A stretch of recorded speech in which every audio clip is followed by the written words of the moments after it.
Hello, I hope everyone's doing very well. This is actually going to be a book review. This is a book review that's been a long time in the making. I'd say maybe 2 years ago.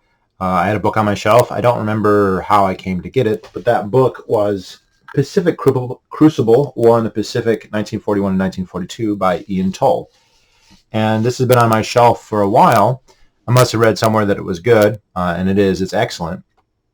And then when I started to read it, as soon as I opened it, I realized that it was the first part in a trilogy, the War in the Pacific trilogy by Toll. And as I started it, it was a real page turner. I went online, and the second volume was already out. This one here, The Conquering Tide, 1942 to 44. And then to my chagrin, it turned out that the third volume was not out yet. And that would be this one, Twilight of the Gods, War in the Western Pacific, 44 to 45. So this one just came out, I think, on September 1st or maybe a week after. And so I was in the unenviable position of reading the first two and not, getting the end. Now, of course, it's World War II, so I know what's going to happen. But I think this is going to be the record for the longest that I had a book ordered waiting for it. I think I ordered it almost a year ago. This record will be broken whenever Stephen Kotkin's final trilogy in the Stalin biography comes out, because that will have been even longer. I ordered that before that, and it's still not out yet. But right now, that's the longest that I've waited for a book to come out, and I've waited on doing the review for the last volume to come out and to read the last volume. The first volume was excellent. I loved it, and the second volume as well, and the third, it's a great trilogy. So I highly recommend this trilogy if you're interested in history, if you're interested in World War II history. This is just covering the Pacific Theater of the war. So obviously it talks a little bit about Germany and the Eastern Front, but not a lot. It doesn't even talk a lot about, say, the campaigns in Asia, say in China, even though that's a huge part of the war. That's something that it's its own thing in a lot of ways, although they're certainly related. It just covers the war in the Pacific, which, to be fair, is a huge topic. And I think that even though this is a 3-volume work, and it's a long work, and it's pretty thorough, you always have to bear in mind that it is kind of like an overview. Now, that's great if you're not too familiar with it. The way he kind of it runs the narrative of the campaigns, and then spliced throughout are basically these little vignettes or these little short chapters that kind of give you the backstory. So, for instance, a main character like Admiral King, who is the highest-ranking Navy official in World War II, somebody who's not particularly famous, unlike, say Nimitz or Bull Halsey or Raymond Spruance, not that famous. So he'll have a couple paragraphs or even a couple chapters, or at least a chapter. What's his biography, what's relevant, what are relevant experiences for him. So, for instance, he talks a lot about the politics of the Navy at the time, and how the people who fought World War II, the admirals in World War II, the Nimitzes, the Halseys, the Spruances, and the Kings, when they graduated from the Naval Academy in their first decade of the 1900s, and a lot of these guys graduated in 1906, 1908, 1910, he talks about, well, when they were in the Naval Academy, this is what was a formative experience for them. So, and that, for instance, just to give some of it away, during the Spanish-American War, which was in 1898, 1899, the United States won that war very handily, and there was a lot of naval action in that war. And after the war, the admiral who commanded the fleets that defeated the Spanish in the Philippines, and the ones who commanded the fleets that defeated the Spanish in Cuba, they basically got in a public debate about who was the better admiral, who did more to defeat the Spanish. And it was kind of a stupid debate because the United States won the war, and both of them apparently did a great job, but they both wanted to hog the glory, and this ended up leading to this very public debate about who is the better admiral and who deserves more credit. And this even led to congressional hearings again in like 1904, 1905. So now this is a footnote in history, and the public in the 1940s during World War II, they're not thinking about that. They don't care about that. Most of them don't remember it at all. And if they do, they don't really care. But among the admirals in the U.S. Navy, this was some important foundational event that they wanted to avoid there being any kind of rivalry inter-rival naval debates about who's the best or whatever. And so the Navy's mentality through World War II was very much, it's Team Navy. We're all the Navy. We work together. We don't have egos. We don't have people who are more famous or less famous or get more credit or less credit. And so, it just gives you this kind of little bit of a backstory. The same thing with the Japanese. He does really try to include a lot of stuff about the Japanese, about their personalities, about the histories that will lead to this. But the fact is that it is by an American author. He has a vastly greater, I don't think he can speak Japanese. I could be wrong about that. And so he tries, but it's obviously from the American perspective. He puts a lot in there. It does not ignore the Japanese perspective, but it could be a lot stronger if you wanted it to be more even. So just go through each one. So this first one, I'll be honest, these aren't the more famous battles. I mean, Pearl Harbor's obviously super famous, but there weren't a lot of big battles here.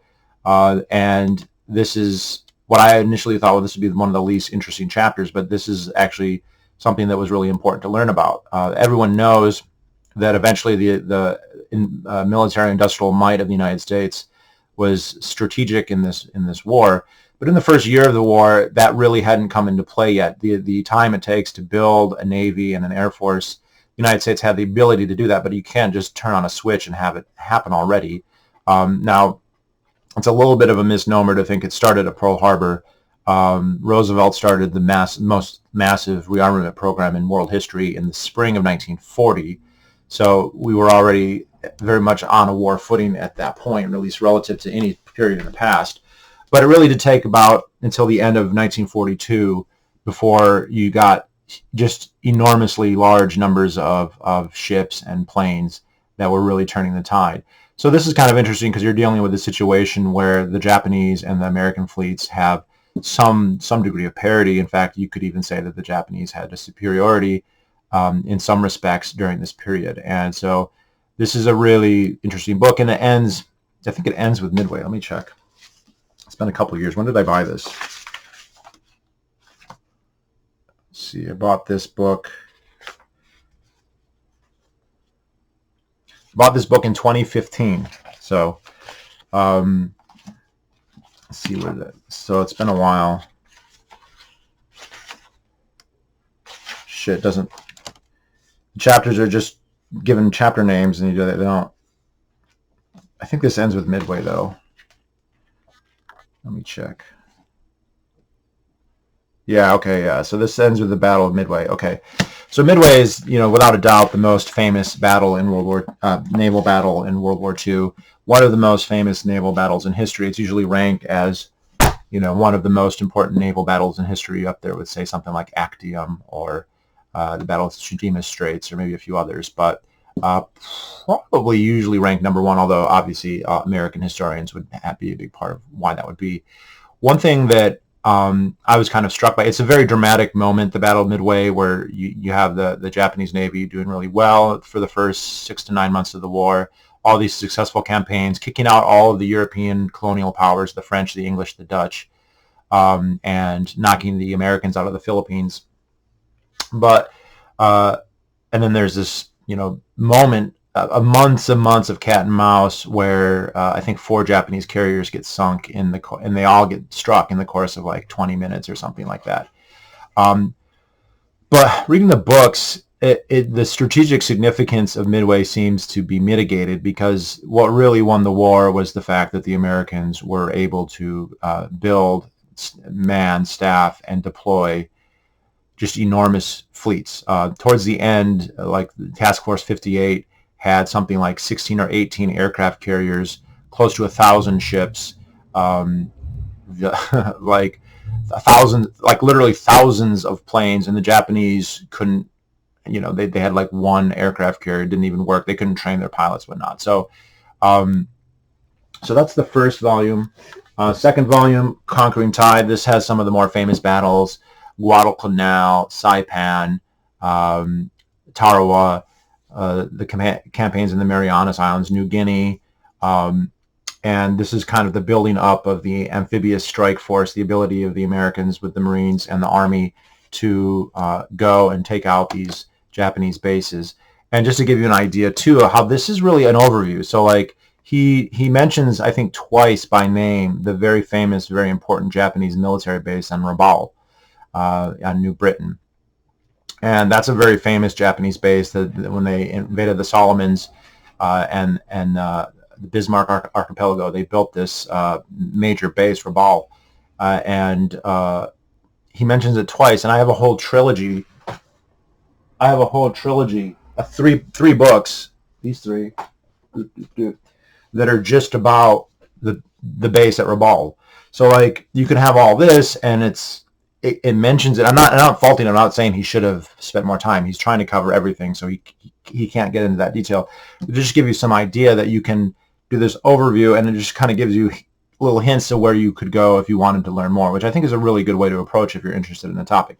Read the overview and then be like, hey, I'm really curious about this person, this battle, this aspect, right? So he'll give little vignettes about, let's say, labor tensions in the United States during the war, because there were some, and there were riots in a couple places. Well, if you were really interested in that, you're only going to get a chapter here or a couple paragraphs, so you know it's there and you know some of the details. But it's something you really wanted to learn more about. You could go same thing with medicine, same thing with the various personalities, the types of planes, right? If you wanted to learn all about the types of engines or the capacity or the aerodynamic strategies, like the thatch weave, famous maneuver that the Americans used to kind of counteract the Zeros, which at the start of the war was basically a superior airplane to anything that the Americans had. Of course, by the end of the war, totally opposite situation.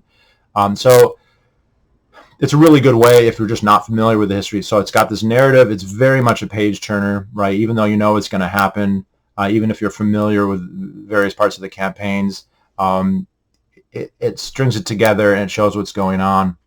And then it can highlight things that you maybe didn't know or want to know more about. So this is also a very good book. I was just disappointed reading it, realizing that he didn't have the fourth one out. So when did I buy this? This is probably when I would have read it, because I started to read that one and I was like, oh shit, I got to read the rest. This is also October 7th, 2015. So, gosh, that means it was 5 years ago. Damn. Because I bought this after I started reading that. Jeez, it's been that long. Wow.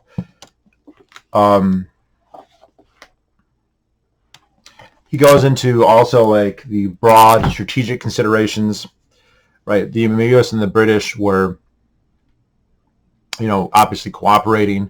Once the Americans got involved, America really was taking the lead in that alliance. And there was an agreement to do what they call the Germany first. Let's go after Germany first. They're the more powerful. They're the more threatening. There was a lot of talk, for instance, like let's say the Japanese were able to achieve all their strategic objectives. Let's say they conquered Australia, for instance. The Americans were like, that sucks, but like that's not an existential threat to us. They can conquer Australia, and eventually we'll get around. We'll take care of them. Whereas if the British were to fail or the Germans were to conquer the UK or whatever, that would have been a much more difficult problem. I don't know if it would be an irreconcilable one, but it would be very difficult. So there was the desire to go to Germany first, and there's even like an agreement that the resources of the United States would be dedicated on a 15 to 85% basis, so where 85% of the might of the United States would be directed against Germany and 15% against Japan, just to kind of keep them in place. That absolutely did not happen, just because of Pearl Harbor and because many people in the United States said, hey, we don't need to do this. Also, it was apparent that the British were worried that if the United States basically defeated Japan on their own and England had no role in that it would be devastating to their colonial holdings after, their colonial empire after, because they had been humiliated by the Japanese. They'd been kicked out of these colonies that they'd had for, at that point, around a century, very easily and in a very humiliating way. And they kind of felt like they needed to be really important in the defeat of the Japanese, and that ended up not really happening. Basically, the Americans did everything when it came to Japan. While in the Pacific, obviously, the Chinese bore the most brunt of that. They tied down the most Japanese armies, at least in terms of men, although not necessarily in terms of capital. You have a situation where most of the Japanese I mean, their Navy certainly, but their Air Corps, their flyers, their planes, their infrastructure, that was being directed to try and resist the American advance and getting completely destroyed. And so by the time late in the war, when, say, the Soviets invade Manchuria, which is a momentous event that is kind of glossed over because its importance to what happened to China after is enormous. You know, when they invaded Manchuria, the Kwangtung Army, the Japanese army of occupation there, really was a shadow of its former self, because so much of its equipment and its personnel, of its skilled personnel, had been bled away to try and stop the Americans from advancing through these archipelagos of these Pacific islands. And of course, the planes, tanks, and pilots that they sent to try and stop the Americans never came back to Manchuria. So when the Russians invaded in August of 1945, they have just completely eviscerated Manchuria. That's, again, there's a really good, if you're interested in that, by the way, Battlefield, the documentary series, has a series, entire episode just on the Russian invasion of Manchuria, and it's excellent. I highly recommend people. Battlefront. Battlefront is a great series of documentaries that does, I mean, if you look there, Battle of Okinawa, Guadalcanal, they're all really good. But so the other thing, so I got the third one. Again, it just came out a couple weeks ago, like I think September 1st or maybe September 7th. And one thing that is interesting here, so again, Twilight of the Gods, this is the final volume. It's the longest of them. Found a couple typos in here. He talks about a famous destroyer captain in the United States Navy, who one of the most prolific destroyer captains, who was like part Native American. But they say he said he's from Minot, South Dakota. Well, I mean, some of you should know Minot is not in South Dakota; it's in North Dakota. So, Ian Tull, if you see this, shame on you. There's a typo. So, I mean, I'm assuming maybe that's probably not the only one. But one thing that I actually found the most interesting about this book wasn't actually in the text. It was in the dedication at the beginning. And it says, to Admiral Husband E. Kimmel and General Walter C. Short, who were dealt a losing hand. So if you don't know who those names are, Admiral Kimmel and General Short, they were the commanders of the Hawaiian Islands and Pearl Harbor at the start of the war. Kimmel was in charge of Pearl Harbor at the start of the war, and Short was the Army commander in Hawaii at the start of the war. So I would be very interested to have him talk more about what he thinks about all of that. That is one of the great controversies to the point of conspiracy theories about the war. There's a couple different ways you can read that. There's obviously, on the far end, there's the complete conspiracy theory stuff championed by writers like Robert Stinnett in his book, The Day of Deceit, which basically alleges that not only did the United States, and especially Franklin Delano Roosevelt, the president, want to go to war with Japan, that they actively thought up plans on what it would take to antagonize Japan to go to war, and that they implemented those plans. There's something called the McCollum Memo, and basically his memo is, these are the 8 things. McCollum had been somebody who'd grown up in Japan with missionary parents. He spoke Japanese, and then he was in the Office of Naval Intelligence for the ONI, and was asked to type up this memo of what would it take to provoke Japan into a war.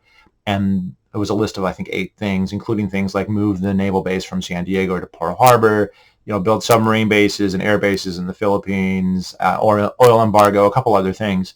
And the Roosevelt administration basically implemented all of those plans. And furthermore, that not only was that the idea, but that they had broken the Japanese codes. This is hotly debated. We definitely had broken the diplomatic codes of the Japanese. The question is, had the Navy deciphered the Japanese Navy codes? Stinnett argues that they have. Others argue that that's not true. I've also heard it stated very plainly that the British MI6 definitely had. I'm not going to say whether I know that's true or not, but the argument then would be that not only did they try and provoke Japan, they knew that Japan was going to attack Pearl Harbor, and they allowed that to happen because they knew that it would be the casus belli that was needed to get the United States out of its anti-war position. Right, World War I had happened. World War I had been a disaster. It was actually a worse disaster than people realized at the time. But even then, people were quite upset about World War I. And so many people are like, look, why is this our problem? Why do we need to be involved? Why are we need to be involved to protect the British Empire, the French Empire? Why do we need to be involved to protect the Soviets at that point? If we're talking about after January 22nd, 1941, Russia, the Soviet Union is also locked in this titanic struggle against National Socialism. And there were many people asking the very obvious question, like, why do we need to take sides between the two most evil regimes in the world? As Charles Lindbergh said in a famous speech, we've had a Europe that's been dominated by the French and the British Empire for, 100 years. It's possible that in the future it will be dominated by a German Empire. So the fuck what? Now, I'm not saying that that necessarily is correct, or that there are things you couldn't distinguish between the Third Reich and whatever the Second Republic and Edwardian England, but it's still a fair question to ask. So the idea, though, basically that they knew it was going to happen. There's conspiracy theories too, like none of the aircraft carriers were in Pearl Harbor at the time. They just happened to be safely sailing away. So I don't know that that's true. Okay, I have not read Stinnett's book. I've got it. It's been debated back and forth. I've listened. Stinnett is coming actually from a very interesting perspective. He's a veteran of World War II. He was in the Pacific. He fully supports that his version that FDR knew in advance. He fully agrees with it. He thinks that it was good. He's like, he needed to deceive the American people for their own best interests. Like, they didn't realize, American people were too stupid to realize how badly they needed to go to war.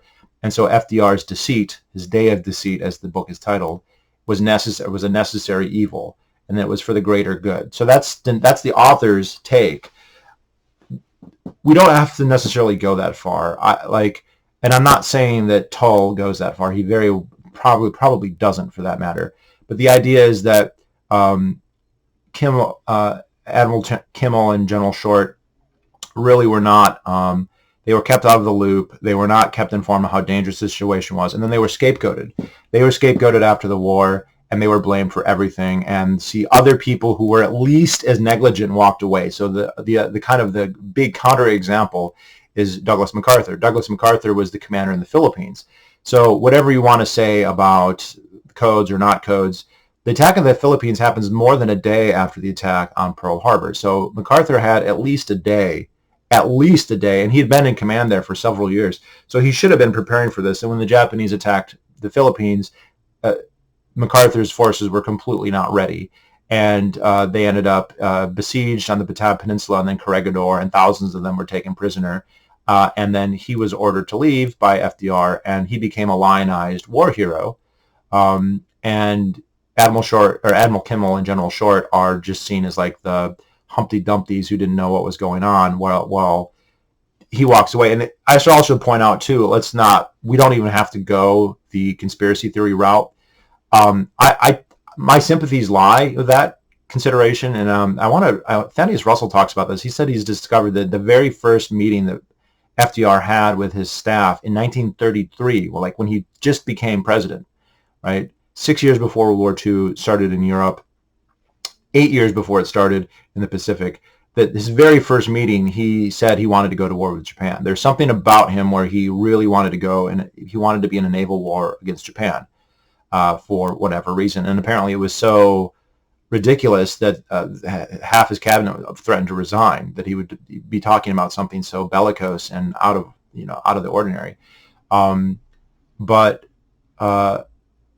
we don't need the conspiracy theory, because we could say, look, he fucked up, man. They like the signs that the Japanese were a threat that might have gone to war, the things that they did to make, that really pushed Japan towards war. And I'm not saying this to be exculpatory towards the Japanese. Like, they had a militarist regime. They had quite a violent militarist regime.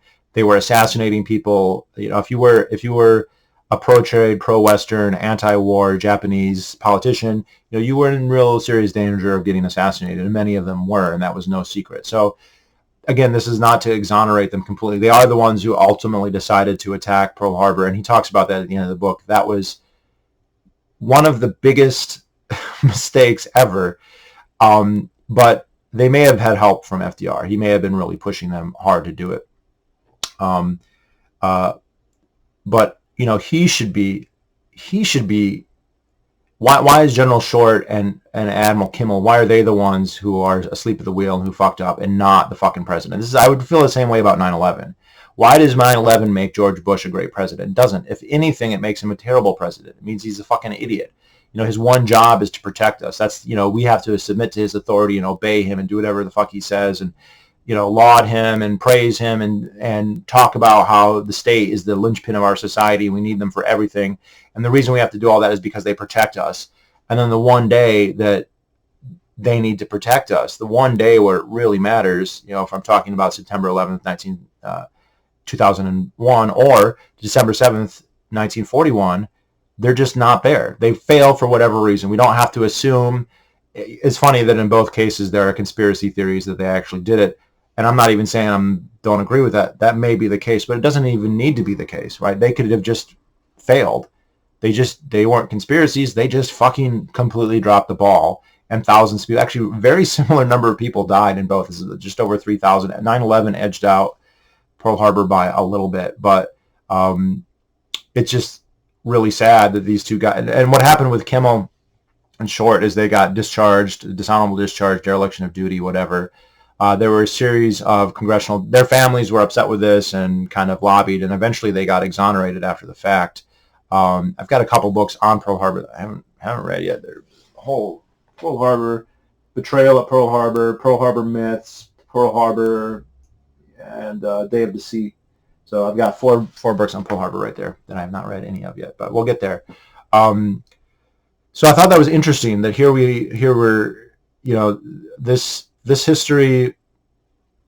It's not a hagiography. It's sometimes you get that, you can sense his nationalistic tones, and I will say he does try to point out war crimes on both sides, but it's not exactly even, because he'll talk about, say, what happened in Manila. So when the MacArthur re-entered the Philippines and the U.S. is retaking Luzon, the main island, there ended up being a very protracted battle in the capital of Manila, and something like 100,000 civilians probably died, give or take. And a lot of that was just from the battle, but it's also pretty clear that the Japanese committed a lot of atrocities. Now, there was a big to-do after the war of whether General Yamashita, the general in charge of Luzon at the time, was guilty of war crimes there, because the evidence actually seemed to be that he had ordered the Japanese troops to just leave Manila alone, just to evacuate to the hinterland so they could fight a guerrilla war longer. And they disobeyed him, and then all these atrocities happened. And then when he got tried with war crimes, that was most of the evidence is what happened in Manila. So all that's really horrible and worth reading and knowing about, and he really does dwell on it. I mean, there's an entire chapter about it. And then he also talks about the American firebombing of, say, Tokyo. And the thing is, the Americans killed more than 100,000 people in one day. I mean, people talk about Hiroshima and Nagasaki. Those actually weren't the worst one-day death tolls. And the Americans started just basically systematically just like leveling every Japanese city. Kobe, Kokura,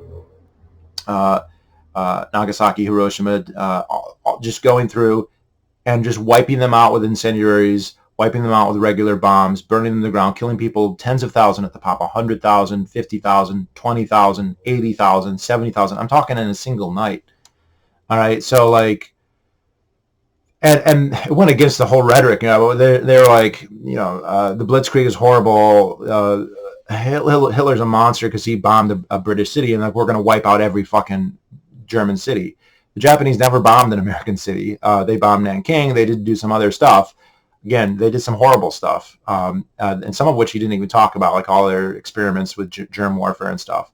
But he mentions these fire bombings, but it's like, that's bad. Like you can dwell on Manila all you want, but there were at least 10 Manilas worth of destruction in Japan, at least, if not more. So actually it would be more like 20 times. I think the number of Japanese who died in World War II was something like 4 million, something like that. It's mentioned, I give him credit, it's there. It doesn't get the emphasis, and it gets defended too. That's the other thing, is it gets defended like, okay, well, here's the debate for it. This is what the argument was. And the same thing is then in Microcosm debated with the atomic bombs, which he doesn't go into a lot of debate about that, even though there is a lot of debate about that. You have people like MacArthur and Eisenhower saying completely unnecessary. There's a lot of evidence that he doesn't go into too much, that a lot of the reason they dropped the bomb was to scare the Soviets, which it did. It scared the Soviets and motivated them to get their own bomb, which turned out just great. He's definitely an American, and he's definitely got a little bit of a double standard. I think he tries to not. It's not like Stephen Ambrose. It's not just a cheerleading episode, and I'll give it credit for that. But I think he lets off the Americans a little bit easy here. I mean, again, there's like a whole chapter on Manila, and rightfully so, because there should have been, that was a horrible thing, but like a lot of that was just the war and small scale, and they were like, how do we kill the maximum number of Japanese people? We're going to burn the place down. I mean, they tried strategic bombing, and it just wasn't that accurate. They were having a hard time destroying a single factory, so they're like, let's just burn the entire city down.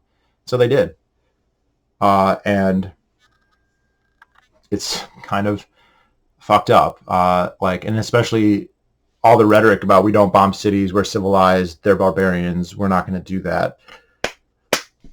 And then they did it, and then there's the debate, well, it ended the war early. This gets debated forever. The Japanese were trying to surrender. And this is another thing, they talk about this unconditional surrender. Well, unconditional surrender is the dumbest idea ever. You want to give your enemy an incentive to surrender. And he talks about this briefly. He goes, historians of the Third Reich are quite convinced that the unconditional surrender destroyed a lot of internal resistance to Hitler. There were a lot of people in Germany who did not like Hitler, who saw that the war was unwinnable, who saw that this was a terrible situation, and realized, man, if we could just get rid of Hitler, we could probably make a deal with the Allies and save ourselves from an occupation or being destroyed by Bolshevism or whatever else.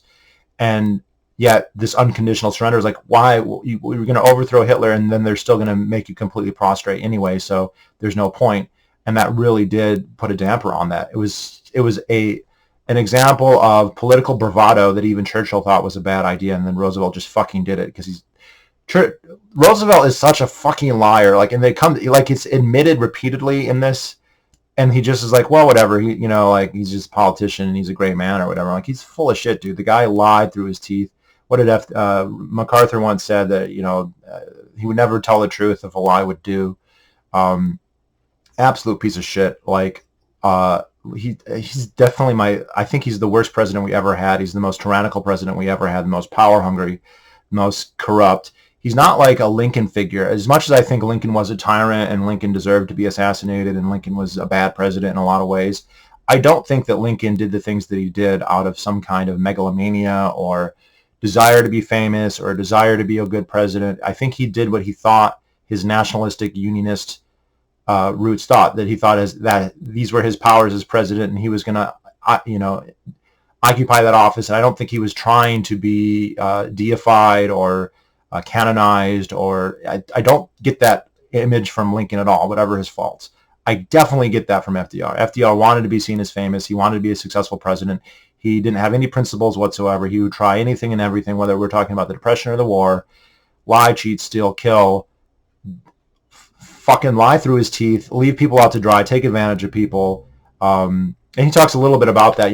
MacArthur had this whole thing where he said that he would return the Philippines, and this is a big public promise. But, he points out that FDR made the same promises. They weren't as famous. They weren't as, big in the headlines. But he also promised that he'd go back to the Philippines. But then he didn't really mean it, right? He was just like, I'll say that because it sounds good, and I'm going to promise you that I'll do these things, then I'll leave you hanging, right? And he kind of did that to MacArthur, right? When MacArthur was there, and MacArthur's his own complex character. And if anyone is interested, there's a really good biography on MacArthur called American Caesar by a guy named William Manchester, which I'd highly recommend people read. MacArthur is a fascinating figure, and not one that I'm fully he's a fucked up guy in his own way.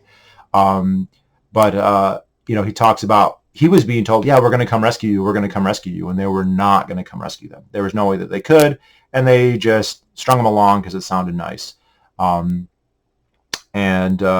Fortunately, they kind of became a little bit political rivals over the years. But, but anyway, unconditional surrender, they say you can't surrender unless it's unconditional, which means we can do whatever we want. And then that just gave them a reason to keep fighting, because ultimately what it boiled down to is the Japanese were willing to surrender if the emperor could be retained. But we were saying, no, it has to be unconditional. Well, that prolonged the fighting, right? They were people trying in Japan. They were making out feelers to the Swiss, to the Swedes, to the Russians before the Russians entered the war, saying what can we do? And of course, initially they wanted to keep more than just the emperor. They were hoping maybe they could keep some of their overseas colonies, maybe they could keep some of their colonies that were from before World War II, like Formosa and Korea. But it was just all off the table. It was unconditional, and that was it. And that left them no choice but to keep fighting from their point of view. And that was absolutely stupid. You never want to do that. You want to always give, if you ever watch the series Rome, Caesar says that Pompey is going to lose because his soldiers don't have to win or die. They have other options, right? They can run away, they can surrender. And giving them another option is a good way to fight a war. You don't want to back them in a corner and say it's victory or death, because then you're going to have to fight it all the way out. So, that was, and also what even that meant. Like, people, what does unconditional surrender mean exactly? And the Japanese ultimately, they got to keep the emperor. Like, Hirohito remained emperor of Japan until 1989. President Bush went to his funeral, for Christ's sake. So, and his son is still the emperor right now, Emperor Akihito. So, really, we had to fight the extra year of the war, where like 1 million Japanese died and tens of thousands of Americans died. Just because of that rhetorical flourish that FDR said at the Casablanca conference in 1942. It's just, and I'm supposed to fucking lionize that fucking cripple? Like, no, fuck that guy. And the whole war is quite a travesty, but it's great reading. It's interesting too. Just, there were things in there. I mean, everyone knows the United States has all this this industrial might. He goes into the details. Sorry, my hair is all fucked up. But it was interesting, as the war progressed, not only were the Americans getting newer planes, they were getting better planes, more expensive planes that were in every way faster, more armored, more longer range than all the Japanese planes. They got to the point where they were building so many planes that they didn't have the carrier capacity or the airport capacity to have them. And so they just started saying, okay, if you have any planes that like have any kind of, like, maybe they still work and they're fine, but they've got like they're a little worn out here, they're a little broken up here, or they need a new tail fin or whatever, just throw that plane away and we'll just give you a new one. I'm not even shitting you. They go, like, in 1944, when the Japanese can't, they don't have enough, like, they have basically no planes and even fewer pilots. Pilots became like a bigger problem for the Japanese.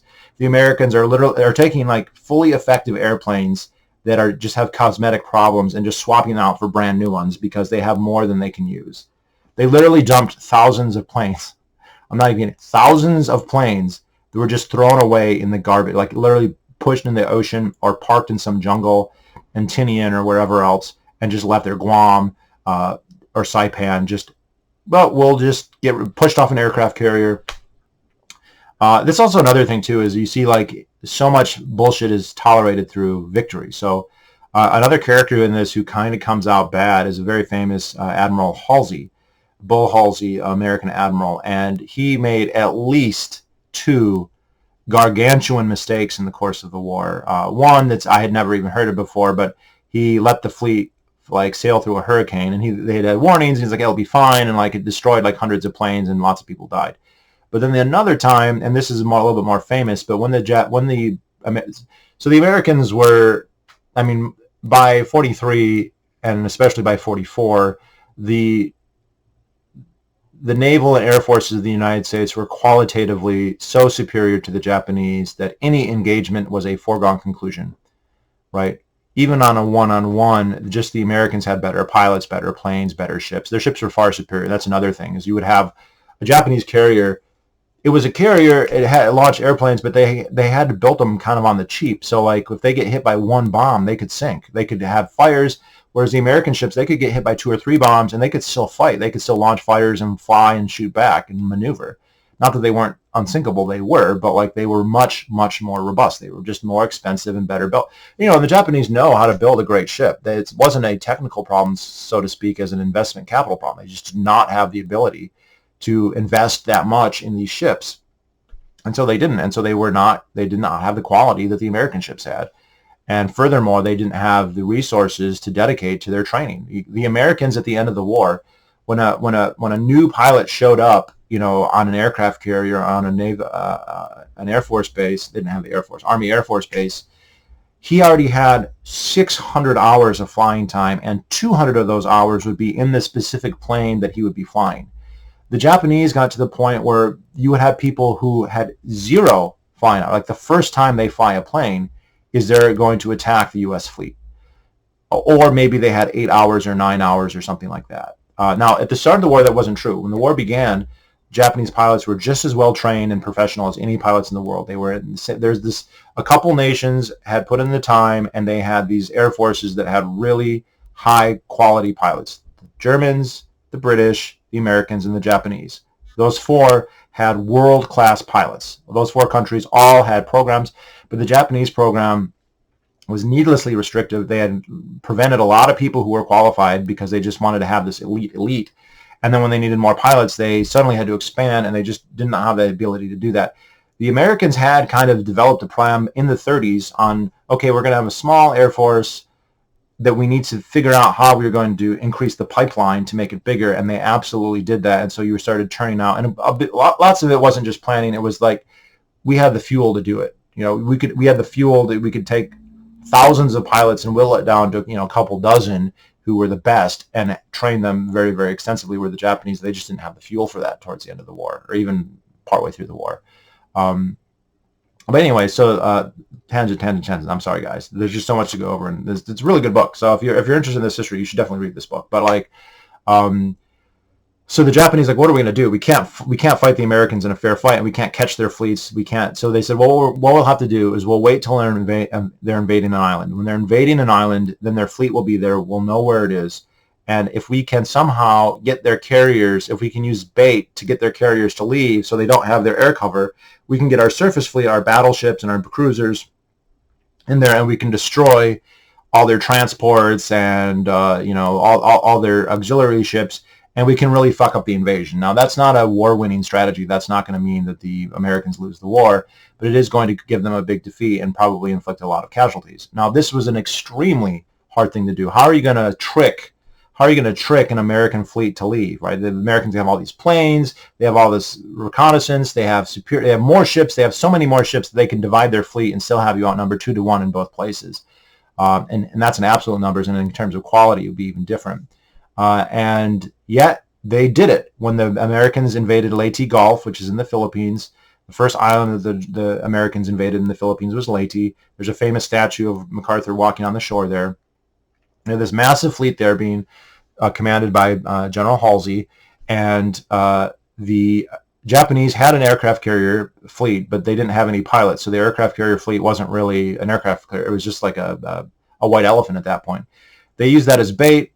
Halsey took the bait, even though people on his staff said, hey, this might be a trap. We're supposed to defend this invasion fleet, and you want to go chase these Japanese carriers that don't even have pilots or planes. And he fell for it, and he left. And he could have divided his forces and still protected the beaches. He didn't do that.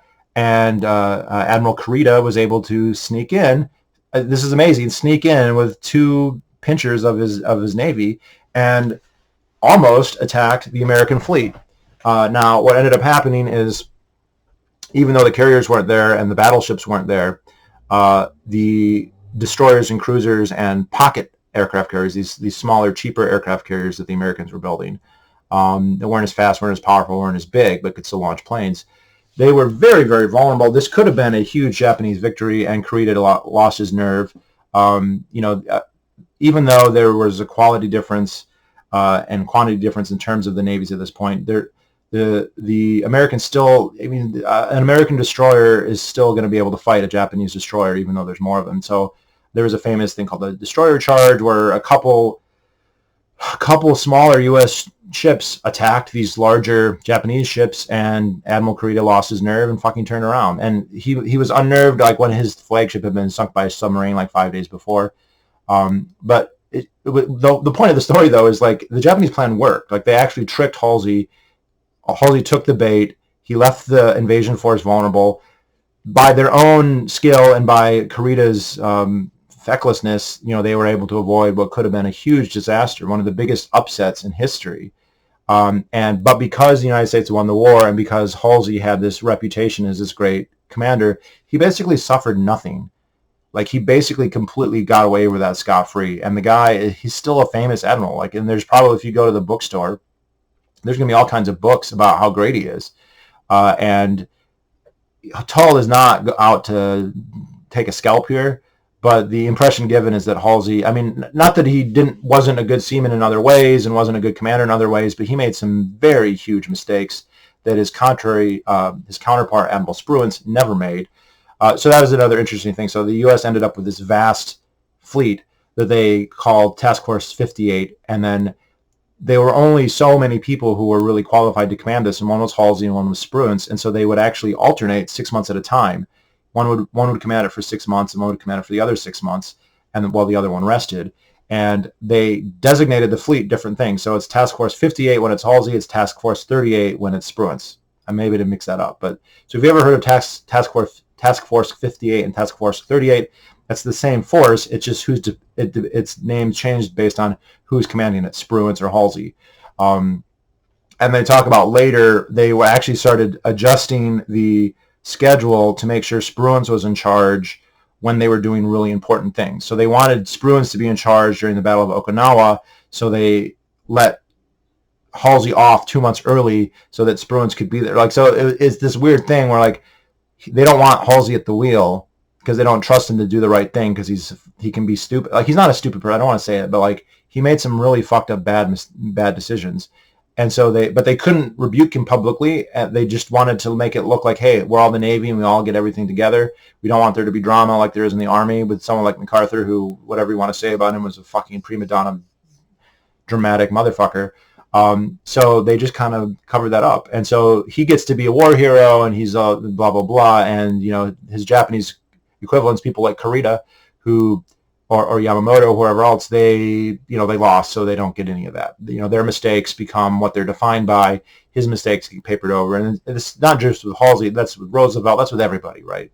It's with Eisenhower, that's with MacArthur, right? MacArthur made some huge mistakes, as I pointed out. Like, his defense of the Philippines was ridiculous. And that guy knew the Philippines. He'd been in the Philippines since he was a boy. His father conquered the Philippines in the Spanish-American War. He grew up there. He'd been a marshal there. He knew that place inside and out.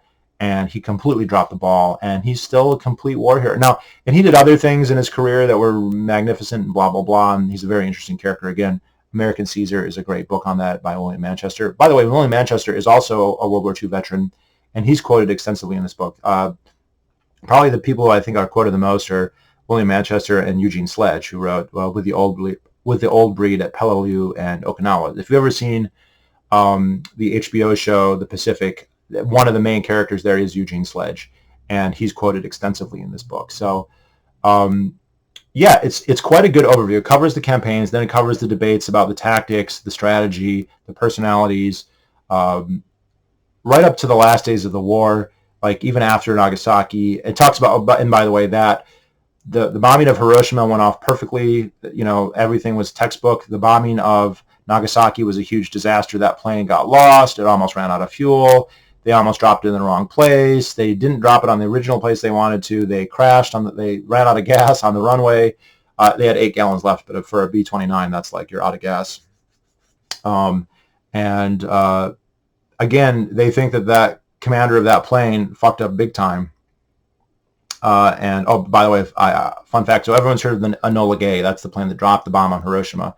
But it had 2 other planes that were providing analytics. They were analyzing what was happening in photography. They were filming what was happening. And one of them was called Artiste, and the other one was named Necessary Evil, which I thought was interesting. And then I think Necessary Evil is the one that dropped the bomb on Nagasaki, and it got lost and almost ran out of gas, and they dropped it on they originally were going to plan, I think they were going to drop it on Kokura instead, and it was too cloudy, so they dropped it on Nagasaki.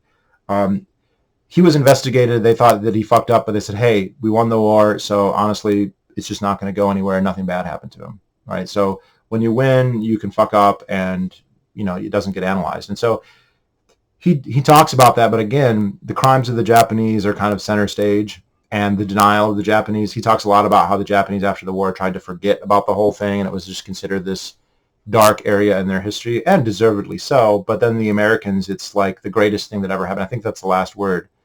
The last phrase is like, it was the most interesting, best time or whatever of our life. So for him, you can tell that like World War II is this great thing. It's this wonderful, amazing thing that we should like celebrate.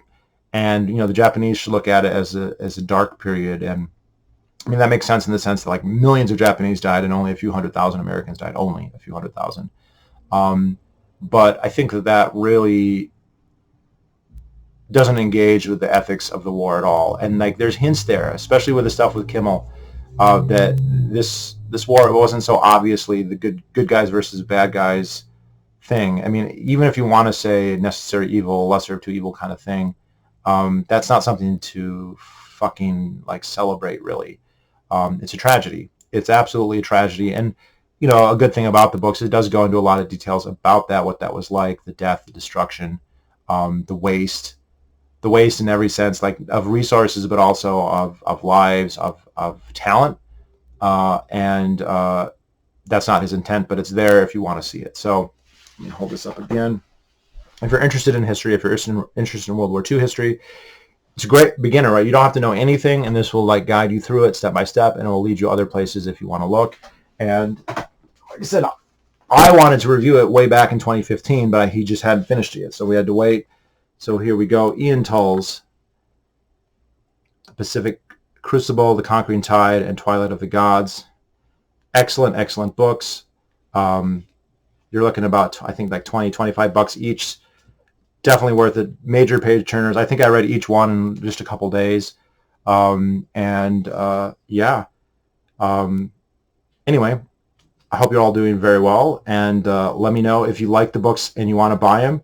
Well, you can buy them yourself, but just let me know. I'm kind of curious how many people would actually want to do it after seeing this. So, and if Ian Tull, if you see this, good job.